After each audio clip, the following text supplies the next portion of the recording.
if you have an old monitor and you've totally decided to throw it away immediately and it is garbage and good for nothing, you might reconsider and maybe you want to repurpose it as a studio light like this one, or maybe a fake window for your loft or for your basement.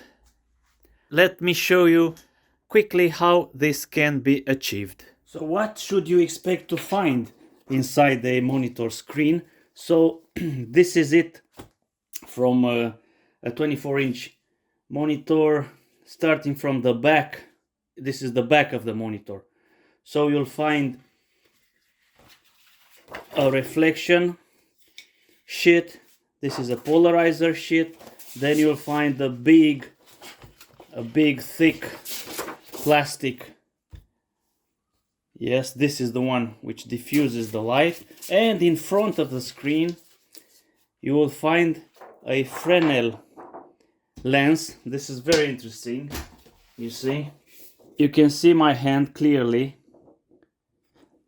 if I touch it, but if I move my hand back, you see the strange effect. And if you look through this lens in the distance, you cannot distinguish anything clearly, except for the fact that, yeah, my stupid phone, when you touch it very closely. So this is important because it diffuses the light so that it will appear like it's coming from a wider window, let's say, so from afar, not from a plastic square thing. And in front of here you will have the LCD screen, basically this thing here you'll have in front of everything, and you can discard it if it is broken, cracked, or old, or whatever. And once you have stripped your screen of everything except for this part here, you can take LED strip, but it is solid, which is better, and you can choose whatever wattage, whatever power you want it to produce. In my opinion, the higher the better. And you attach it with the LEDs pointing towards this thick plastic diffuser on one side and on the other side. You just stick them like that. If you want to, you can preserve the screen's plastic case to put it all there and look a little bit nicer, like this one. This is an LCD screen, but what I'm saying is that it will look a little bit tidier, not just naked. And you can then power the LED strip from a 12-volt power supply, and the light will shine through this whole assembly here, and it will look very nice. You might also want to choose the warmth or the color of your LED, because there are warmer colors or colder colors of the LEDs. A neutral or warmer color will be nicer. For my studio lights, which come from a 24-inch monitor, I threw away the plastic cover, and I'm kind of sorry right now because it is naked, and I preserved the metal backing, and this is how it looks up front with the Fresnel lens and all the diffuser and everything. I've inserted the LED strips up and down right there. This is a tiny module which can control the brightness of the LED if I need to.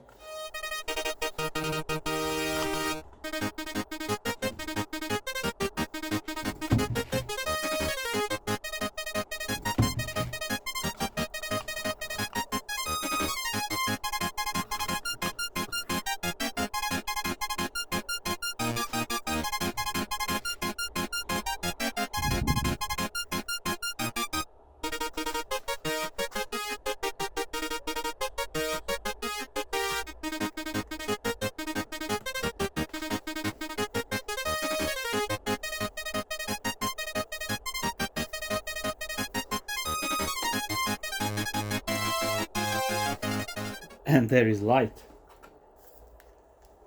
With the lighting, without the lighting, the camera does an automatic adjustment. It's not, as you can see from the camera, is actually not that different. The difference is not that dramatic. It just enhances a little bit the ambient, and that's wonderful.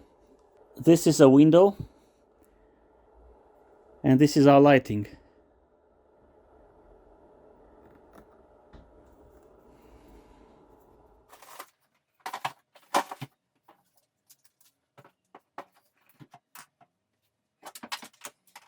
I've set my camera to fixed exposure, and let me demonstrate how it works. Now we are having light from the ceiling. This is how you perceive the room with this fake window. And the ceiling light. Of course the ceiling light is more powerful than that one, but this fake window is more natural. Yeah, it just gives you a soft, like sunrise illumination.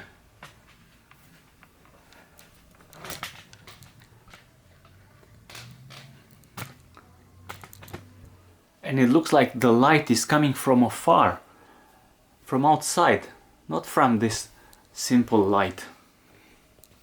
And of course, depending on the LED you choose, you might have a warmer or a colder light. And if you have a room or you want to make an office in a loft or basement where there are no windows, this is a good replacement or even an enhancement to the regular ceiling lighting, and you now know and you can search the internet for infinite resources of inspiration. Houston, the Eagle has landed. Roger, Tranquility. We copy you on the ground.